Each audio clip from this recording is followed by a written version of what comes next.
Xin chào mọi người.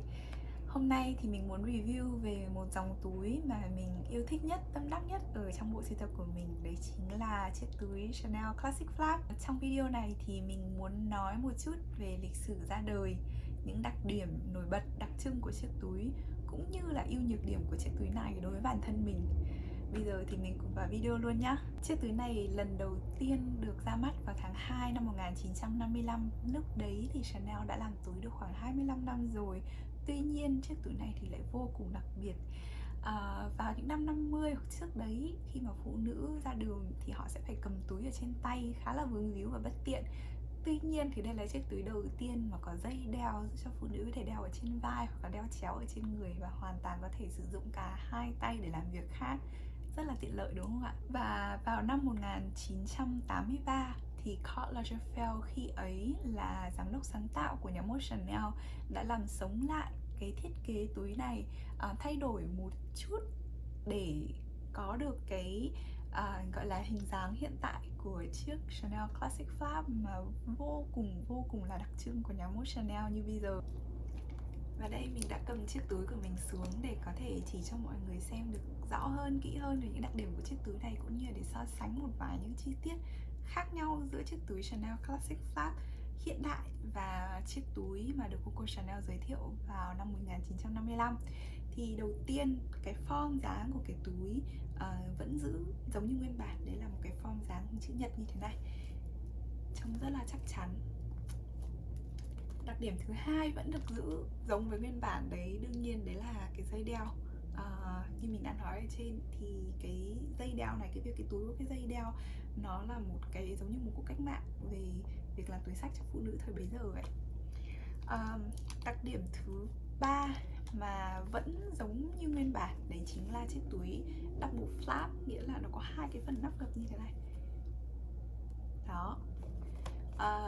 Ngoài ra thì theo như mình thấy thì cái design ở phía trong của chiếc túi cũng giống như nguyên bản luôn.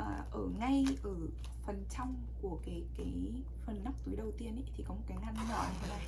Nó rất nhỏ thôi mọi người ạ.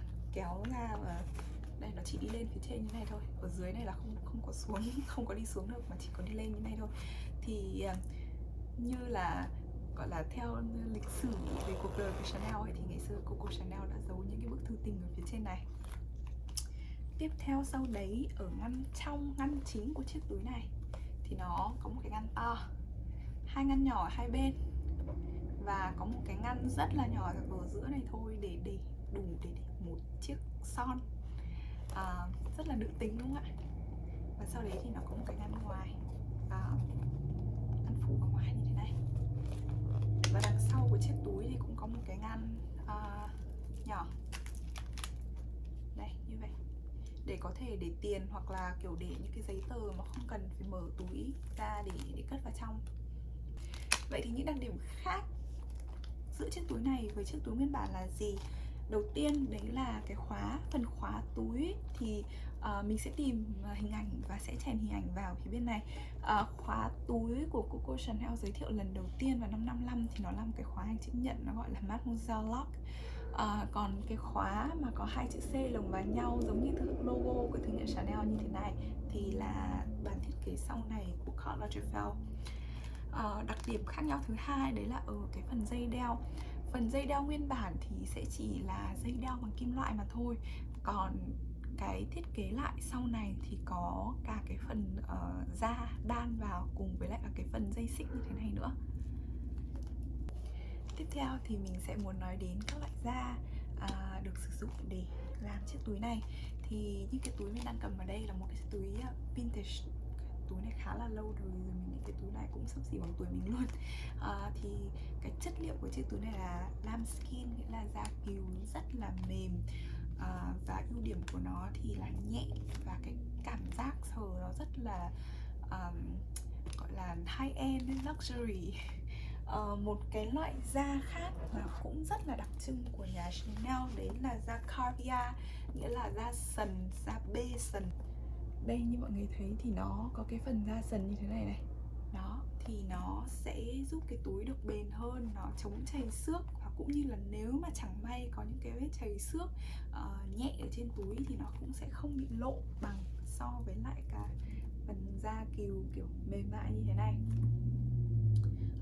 Một cái nhược điểm của Zaccaria thì đấy là nó khá là nặng. Đương nhiên là hai cái túi này là hai cái size khác nhau nữa, nên là hiển nhiên là cái túi này cũng nặng hơn. Nhưng mà tuy nhiên là khi mà mình so sánh cái túi cùng size và Zaccaria thì mình có cảm giác là nó nặng hơn một chút so với Zala Lambskin.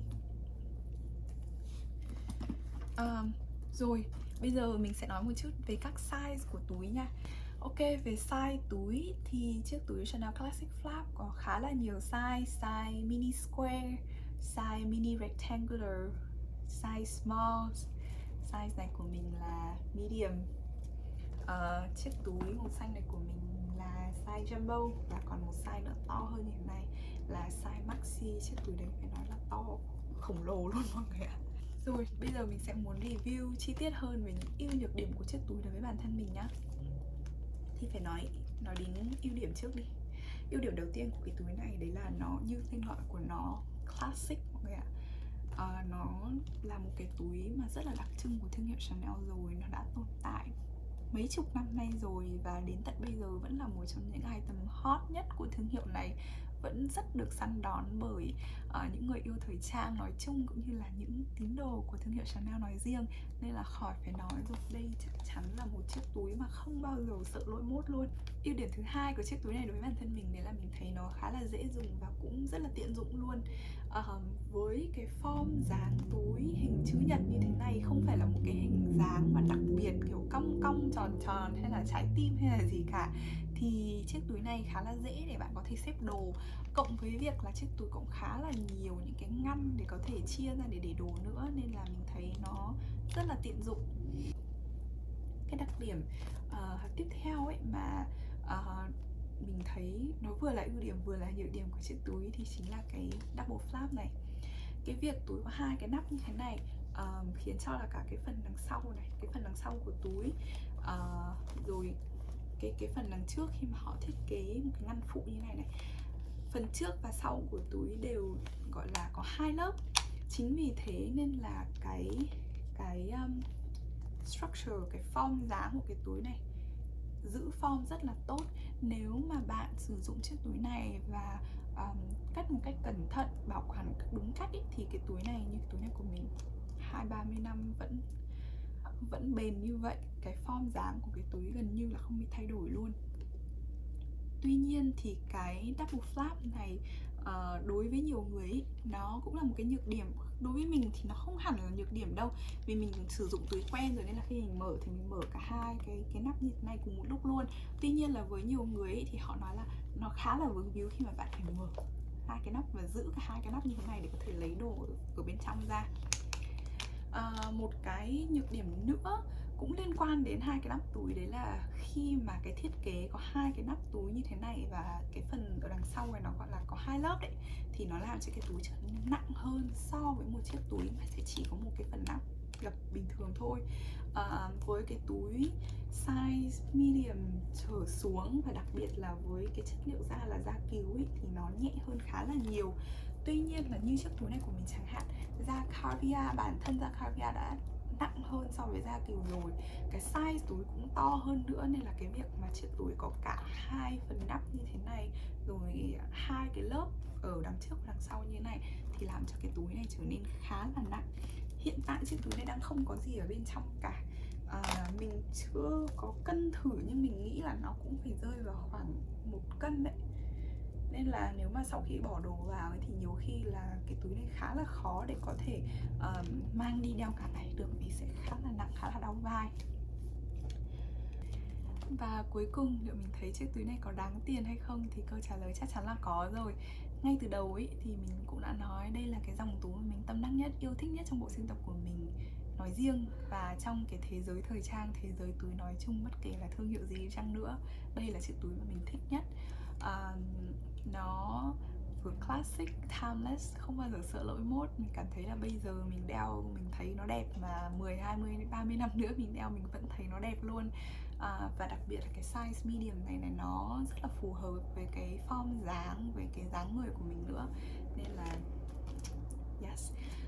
Ngoài ra thì còn có một cái đặc điểm nữa, đấy là thương hiệu Chanel cũng như là rất là nhiều các cái thương hiệu thời trang khác thôi, thì hàng năm họ đều lên giá, và những chiếc túi như là chiếc túi classic này thì gần như là lần lên giá nào cũng có nó cả luôn.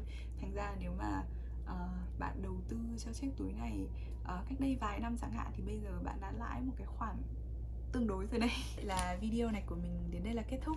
Hẹn gặp lại mọi người trong video sau. Bye bye.